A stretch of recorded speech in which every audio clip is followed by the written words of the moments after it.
नाज़रीन, गुज़िश्ता 2 रोज़ से पंजाब के होनहार वज़ीर तालीम जनाब राना सिकंदर हयात साहब की एक वीडियो वायरल है, जिसमें वो एक तालिब इल्म से अपनी खिदमत करवा रहे हैं, दुर्गत बनवा रहे हैं। लगता है राना सिकंदर हयात साहब ने अपनी ज़िंदगी यूँ लगता है कि तालीम के फ़रोग़ और मेरिट का बोलबाला करने के लिए वक्फ़ कर दी है। वो जिस तालीमी इदारे में जाते हैं वहाँ तलबा से इंटरेक्शन ज़रूर करते हैं। वो नौजवानों से तालीम का अहवाल कम और उनसे उनकी सियासी वाबस्तगी के बारे में ज़्यादा बात करने की कोशिश करते हैं, सवाल करते हैं। वो तलबा से पूछते हैं कि वोट किसको दोगे, और नौजवान भी कोई लगी लिपटी रखे बगैर उनके मुंह पर कह देते हैं जी वोट तो सिर्फ इमरान खान का है। इस पर राना सिकंदर बिल्कुल भी बदमज़ा नहीं हुए, बल्कि तलबा को कायल करने के लिए अपनी हुकूमत के कारनामों की तवील फहरिस्त उनके सामने रख देते हैं। और तलबा भी अपने वज़ीर तालीम की गुफ्तगू बड़े इन्हमाक से सुनते हैं, क्योंकि जिन कारनामों का वो जिक्र कर रहे होते हैं उनमें से बेशतर तालिब इल्म जो है उन्होंने ज़्यादातर का कहीं जिक्र ही नहीं सुना होता उन कारनामों का। ये जो राना सिकंदर साहब हैं, ये अपनी हुकूमत का जो सबसे पहला कारनामा गिनवाते हैं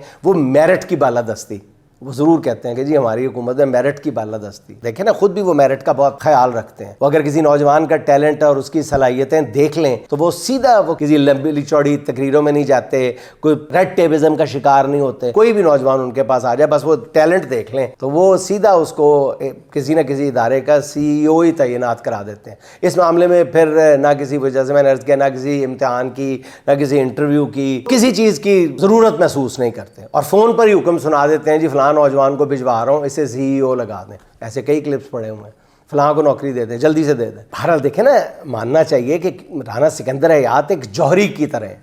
वो हीरे की खुद परख करना जानते हैं। क्या ज़रूरत पड़ी है पूरे पूरे बोर्ड लंबे चौड़े बिठा कर इश्तहार दें और फिर कैंडिडेट्स के इंटरव्यू करें। बस राना साहब ने देख लिया, काफ़ी है। राना साहब की आंख एक जौहरी की आंख है, इसलिए वो किसी टेस्ट और इंटरव्यू में वक्त ज़ाया करने के काहिल ही नहीं है।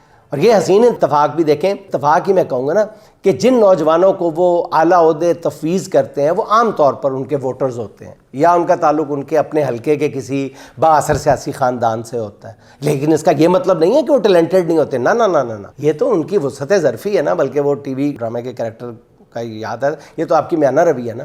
तो ये तो राना सिकंदर हयात साहब की म्याना रवि है ना कि वो उनको चुनते हैं जो बहरहाल उनके वोटर्स होते हैं, उनके हलके से होते हैं, वहीं पे ही सारा टैलेंट है। उनके हलके में पूरे पाकिस्तान का, पूरे पंजाब का टैलेंट छुपा हुआ है। यानी राना सिकंदर हयात यूँ फ़ोन के ज़रिए नौकरियाँ बाँट कर अपने हलके में बेरोज़गारी का ख़ात्मा भी कर रहे हैं। इस पर भी उनको अप्रिशिएट किया जाना चाहिए। हम मुखालफत बराए मुखालफत नहीं करनी चाहिए। तो मैंने मतलब सोशल मीडिया पर इस तरह एक होनहार नौजवान को नौकरी मिलते हुए देखा, तो चलो मैंने कहा कि जी राना साहब की कुछ सताइश जो है वो हम पे फ़र्ज़ है, करनी चाहिए।